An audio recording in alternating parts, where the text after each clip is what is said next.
대선 주자들이 약속이라도 한 듯이 AI 관련 공약들을 쏟아내고 있습니다. 누가 대통령이 되든 우리나라 AI 산업에 굉장한 지원을 할 것만큼은 틀림없어 보입니다. 그런 와중에 엔비디아가 대만을 AI 중심국으로 만들겠다라고 대만을 직접 찾아가서 선포를 한 거예요.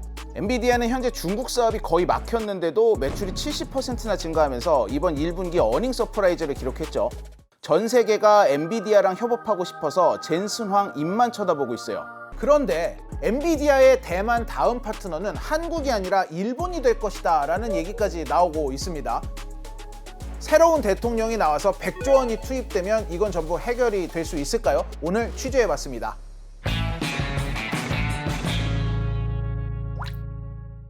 귀에 빡빡해는 이슈 맛집 귀의 빡종원입니다. 전문가들은 이렇게 엔비디아와 대만의 밀착 관계가 공고해질수록 한국의 반도체 산업은 점점 더 외면될 수밖에 없다라는 우려를 나타내기도 합니다. 엔비디아도 하나의 기업일 뿐이고 엔비디아가 우리나라에 러브콜을 보내지 않았다고 해서 우리나라 AI 산업, 반도체 산업 전체가 힘들어질 것이다 라고 보는 게 타당한가? 라는 궁금증을 가질 수 있죠. 그런데 엔비디아가 이렇게 중요한 이유는 사실 이 AI 기업들이 AI라는 모델을 서비스하도록 만들어주는 그 모든 인프라스트럭처를 엔비디아가 거의 독점적으로 제공을 하고 있기 때문이에요. 대만에서 열린 컴퓨텍스 2025라는 행사에서 엔비디아의 수장인 젠슨 황이 한 연설이 있습니다. Well, Taiwan doesn't just build supercomputers for the world. Today, I'm very happy to announce that we're also building AI for Taiwan. 이게 무슨 소리냐? 엔비디아의 GPU 많이들 들어보셨을 거 아닙니까? 이 AI용 고성능 GPU. 그런데 이 GPU만 가지고는 사실 아무것도 할 수가 없죠. 이 GPU를 가지고 여러 가지 조립을 해서 즉 서버의 형태로 만든 후에 이 서버라는 기계 덩어리를 돌리기 위해서 필요한 여러 가지 소프트웨어, 그리고 이 소프트웨어를 이용해서 AI를 개발하기 위한 개발 툴킷, 이 모든 걸 종합 패키지처럼 엔비디아가 하드웨어부터 소프트웨어까지 다 제공을 해주고 있습니다. 이러다 보니까 젠슨 황이 우리는 단순한 칩을 만드는 회사가 아니라 우리는 AI 공장이다 라고 천명을 할 수 있었던 거죠. 엔비디아의 시스템을 단 하나라도 걸리지 않고 완전히 우회하는 기업은 지금까지는 한 곳도 없다. 이러다 보니까 엔비디아가 특정 국가에다가 투자를 하느냐 마느냐를 놓고 그 나라의 AI 산업 자체가 좌지우지되는 현상까지 벌어지고 있는 겁니다.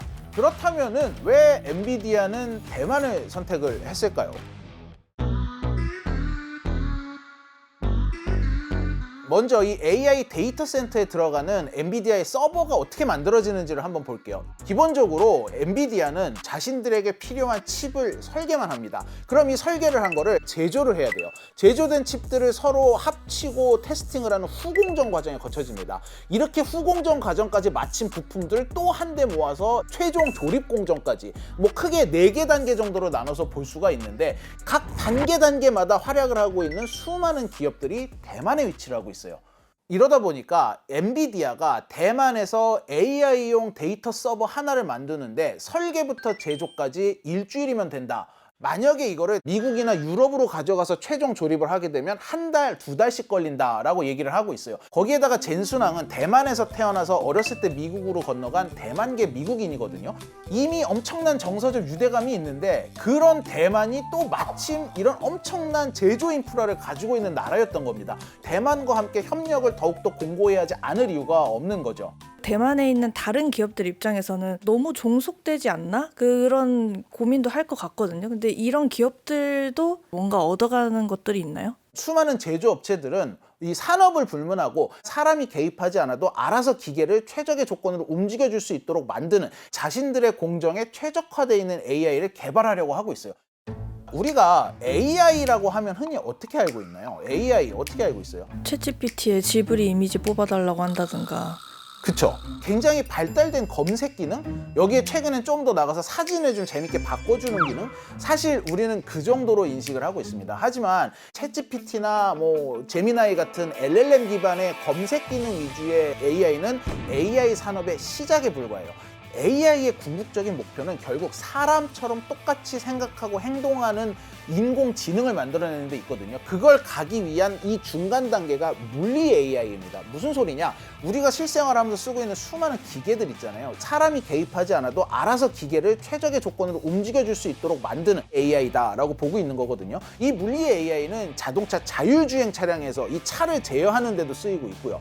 자동차를 제조하는 로봇 팔들을 제어하는 것도 많이 도입이 되고 있습니다. 이런 물리 AI를 각자 자신들의 공정에 적용을 할 수 있도록 그들이 개발할 수 있는 환경을 대만에다가 슈퍼컴퓨터 센터를 지어서 제공을 해주겠다라는 얘기입니다. 이게 이제 엔비디아 같은 경우는 디지털 트윈이라는 개념으로 설명을 하고 있거든요. 디지털 트윈은 즉 한마디로 가상세계입니다. AI가 발달을 하면서 이런 현실 세계와 똑같은 물리 조건을 가진 디지털 세상을 만들어주는 이 자체를 가능하게 했거든요. 반도체에서 가장 중요한 건 수율입니다. 이 수율이 안 나온다는 건 결국 그만큼 오차가 많다라는 소리거든요. 이 오차 범위를 줄이기 위해서는 수많은 제조 시행을 해보면서 데이터를 쌓아야 합니다. 어떻게 했을 때 가장 높은 수율이 나오는지. 만약에 이거를 가상세계에서 이 디지털상의 시뮬레이션으로 돌린다고 생각을 해보세요. 물리적 제약 없이 수많은 시뮬레이션을 돌려서 최적의 결과를 얻어낼 수 있을 겁니다. 실제로 엔비디아가 이런 디지털 트윈으로 지금 사업을 확장을 하고 있습니다. 디지털 트윈을 구현할 수 있는 플랫폼도 엔비디아가 열심히 개발을 하고 있거든요. 이런 것들이 가능해지는 이런 식의 고속도로를 대만에다 깔아주겠다는 겁니다. You think that it's in fact photographs. These are all digital twins. They're all simulations. This is Foxconn's digital twin. TSMC is building a digital twin of their next fab. 우리나라 같은 경우만 해도 엔비디아 GPU가 지금 10,000장밖에 없어가지고 50,000장을 구해오겠다 뭐 이런 게 지금 공약이잖아요. 이만큼 이 엔비디아는 GPU조차 구하기 힘든 회사인데 이걸 훨씬 뛰어넘는 차원의 디지털 트윈을 운영할 수 있는 플랫폼 자체를 대만의 기업만을 위해서 제공을 해주겠다. 이거는 대만의 수많은 반도체와 전자장비 기업이 엄청나게 앞으로 빠른 속도로 발전할 수 있는 계기가 마련이 된 것이다 라는 해석이 나옵니다.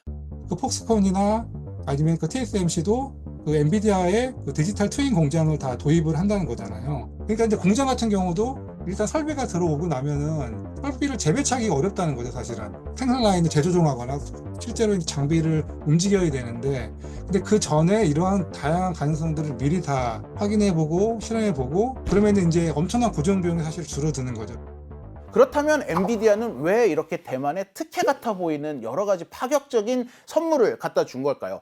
이 젠슨왕이 연설할 때 뒤에 놓여있던 기업의 이름들, 이게 전부 대만의 반도체 기업 이름들인데 이들의 생산성을 그만큼 끌어올리면 결국은 엔비디아의 생산성이 그만큼 끌어올라가는 거고, 지금도 엔비디아의 아성을 무너뜨리고자 AI 산업에 도전하는 수많은 기업들이 있는데 이들을 제치고 AI 산업을 손에 움켜쥐는 이 그림력을 훨씬 더 강하게 강화시킬 수 있다라는 계산이 깔려 있는 거죠.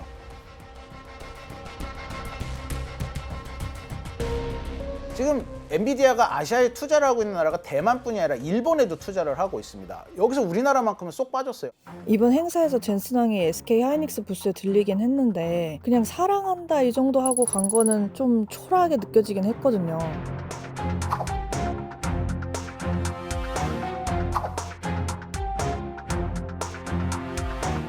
이게 한국의 위치입니다. 지금 제가 앞서 드린 대만하고 어떻게 협력을 하겠다 발표한 내용을 비교해보면 너무 초라하죠. 엔비디아가 한국을 패싱한 이유를 몇 가지로 정리를 좀 해봤어요. 일단 첫 번째, 한국의 산업 구조가 너무 폐쇄적이다라는 얘기가 나옵니다. 이게 무슨 소리냐? 한국은 삼성이 그동안 반도체 산업을 주도했어요. 우리나라에 수많은 반도체 관련 중소기업이 있지만 결국은 삼성에다가 납품을 하든지 삼성에게 물건을 맡겨야지만 먹고 살 수 있고 인정을 받을 수 있는 나라입니다. 삼성이 파운드리, 메모리, 뭐 그 이외에 패키징, 후공정 이 모든 거를 다 합니다. 이러다 보니까 TSMC와도 라이벌 구도고 엔비디아와도 경쟁 구도가 형성이 되고 있어요. 협력사도 아니고 경쟁사도 아니고 그렇다고 여기서 함께 일을 할 다른 수많은 중소기업이 있는 것도 아니고 너무 폐쇄적이어서 이런 다국적 기업들이 들어와서 영업을 하기에 쉽지 않다라는 분석이 나오고 있어요. 두 번째는 결국은 인프라의 문제예요. 우리나라에 대만 못지않은 수많은 생산 설비가 들어선다고 하자고요. 이거를 돌릴 수 있는 인력이 있습니까? 우리나라에는 없습니다. 전력 문제만 해도 그렇습니다. 지금 대선 후보들 공약조차도 원전을 위주로 갈 건지 재생에너지를 위주로 갈 건지 이 비율을 어떻게 할 건지조차 아직 구체적으로 나온 게 없습니다. 거기에다가 이 전력 생산 시설을 동해안에다 집중시킬 경우에 고압 송전 탑이 지나갈 위치에 놓여 있는 주민들의 반대도 뚫어야 되고요. 여러 가지 이 규제도 다 피해가야 합니다. 당장 인프라스트럭처가 한국의 대만 수준으로 촘촘하게 갖춰지기에는 갈 길이 너무나도 멀다. 그런데 여전히 왜 엔비디아는 한국보다 일본에 더 관심을 가질까라는 궁금증은 남아요. 일본은 인터넷 시대와 모바일 시대를 모두 놓치면서 지금 굉장히 뼈아프게 반성을 하고 있거든요. 이러다 보니까 정부가 먼저 나서서 AI 시대만큼은 우리가 주도를 해야겠다라는 의지를 가지고 굉장히 적극적으로 지원을 해주고 있습니다. 100조 원을 투자를 해가지고서는 이 세계 각국 유수의 기업들을 막 유치를 하고 있잖아요. 또 오픈 AI가 아시아 지사를 일본에다 지었고, 뭐 MS나 아마존 같은 기업들이 수백억을 투자해서 일본에 지금 데이터 센터를 짓고 있습니다. 기존에 쌓여있던 인프라가 없다 보니까 뭔가를 새로 구축하기가 용이하다라는 점이 오히려 일본을 한국보다 더 매력적인 투자처로 만든다라는 분석이 나오고 있어요.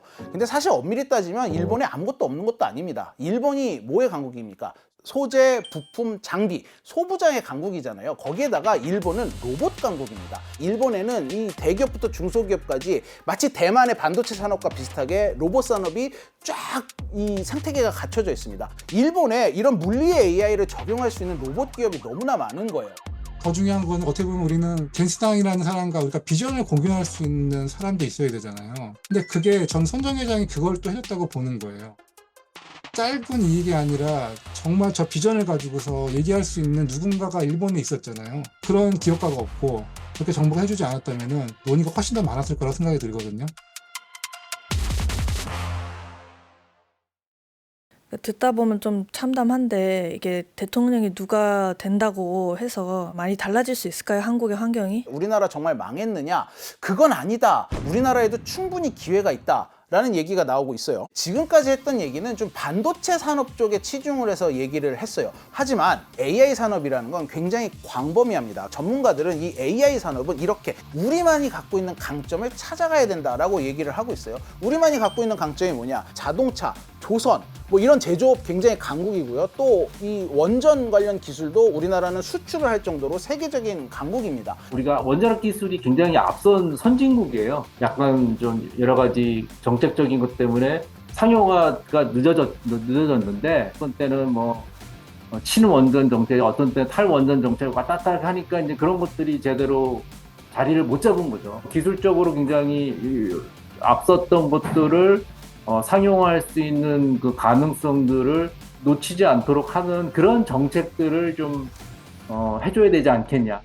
대만은 전혀 갖고 있지 못한 우리만 가지고 있는 제조 산업들이 있고 그동안 쌓아놓은 데이터도 어마어마합니다. 앞서 설명드렸던 디지털 트윈 같은 기술을 접목을 시킨다면 우리만의 AI를 가질 수 있고 이 AI가 결국은 또 다른 나라로 수출까지도 될 수 있거든요. 대만과 엔비디아가 손을 잡고 인프라를 깔아주는 사업에 열심히 열을 올리고 있다고 해서 우리도 그 인프라 사업에 반드시 뛰어들어야 된다라는 생각을 할 것이 아니라 우리가 갖고 있는 강점을 가지고 이 제조 산업들을 AI 고속도로에 올려놓았을 때 투자를 해서 성과를 얻어낼 수 있는 분야가 굉장히 많다라는 말씀을 드리는 겁니다. 이런 의미에서 지금 대선 주자들이 지원책을 얘기를 하고 있잖아요. 문제는 이 지원을 어떻게 어디다가 얼마나 현명하게 할 것이냐가 관건이에요. 지금까지 발표된 이 공약만 놓고 보자면 R&D라거나 인재 양성이라거나 좀 포괄적인 지원책이 주를 이루고 있습니다. 당장 어떤 해외 투자를 끌어오기에는 좀 부족한 부분이 있는 게 아니냐라는 분석도 나오고 있어요. 일본 같은 경우는 전력 공급, 데이터 센터 건립, 뭐 부지 선정 이런 데 지원금을 직접적으로 지원해주는 형태, 또 세제를 할인해주는 형태, 이런 식으로 지원을 하고 있습니다. 보면 최근에 왜 우리나라에 있는 일본 AI 기업들 일본으로 가는 경우도 많잖아요. 지금 일본에 지사되어가지고 심지어 우리나라에 있는 기업들도 지금 일본에다가 지사를 굉장히 많이 세우고 있는데 여건이 좋고 더 많은 파트너가 있고 생태계가 있다면 당연히 기업은 그런 선택을 할 수밖에 없잖아요. 이게 더 이제 많이 가속화돼서 여기가 지금 공동화되면 안 되죠. 저희가 그럼 차기 정부의 5년 시간은 태풍은 100% 오니까 준비해야 돼, 그런 마음으로 좀 준비를 해야 될 것 같다는 생각이 들어요. 어떤 정부가 들어서든 적어도 우리의 경쟁 국가에 형편없을 정도로 밀리지 않을 수준은 유지할 수 있도록 정교한 반도체 AI 지원 정책을 펴줬으면 하는 바람입니다.